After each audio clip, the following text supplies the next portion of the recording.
ఎందుకు రావాలో చెప్పుండ్రి. బండ సొంటి మనిషి కడుపు కట్టుకొని నోరు కట్టుకొని ఇంటిని ఇంటా నిడిచిపెట్టి 4.5 కోట్ల మంది కోసం ఉన్న 24 గంటల్లో 18 గంటలు పబ్లిక్ కోసమే పడరాని పాటలు పడుతున్న నవ్యాంధ్ర రథసారథి చంద్రాల సార్ను చూడు ఎట్లున్నాడో. నాకైతే దుఃఖమే ఆగుతలేదు. అయ్యయ్యో 70 ఏండ్లు దగ్గర పడ్డా గానీ పడుసు పోరని లెక్కనే హుషారుగా తిరిగే చంద్రాల సార్ను గిట్లా చూస్తుంటే గుండె దర్కపోతున్నదుల్లా. బలంగా అడుగు కూడా వస్తలేదు కదా, కండ్లన్నీ ఇడుచుకపోయినాయి, నిద్ర కూడా చక్కగా లేనట్టున్నది, కండ్లు మండుతున్నాయో ఏందో పాపం ఒకటే నలుసుకుంటున్నాడు. మరి అందరి లెక్క ఏది పడుతుంది తినే మనిషి కాదా. సార్ ఏం తింటాడో అది వరకోసారి చెప్పిండు, యాదికున్నదా?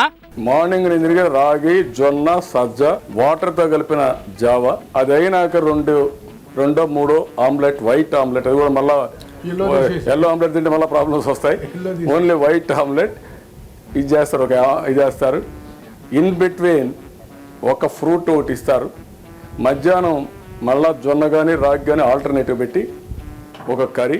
అగో 24 గంటలు జనం కోసం కష్టపడే మనిషికి ఇక ముత్యం అంతా తిండేడా సరిపోతుంది చెప్పుర్రు. ఇక మళ్ళీ నడమ నంద్యాల బై ఎలక్షన్లు చేయబట్టి నిద్రారాలు బంద్ చేసి ఇంట్లోకి దూరంగా వండుకుంటా తిరగవచ్చే మీటింగ్ల చుట్టూ. మీదికెళ్ళి ఎవరి నోటి దిష్టి దాకిందో పాడై మళ్ళా మనవన్ని కూడా చూడక శాన దినాలయ్యేపటికి రందిగిన పెట్టుకున్నాడో ఏందో మరి.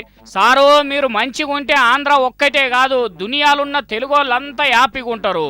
మీరు గిట్లా నర్వస్గా ఉండడు మాకు నచ్చుతలేదు సారు. జనం గురించే కాదు మీ ఆరోగ్యం గురించి కూడా జరంత ఆలోచన చేసుకోండి సారు.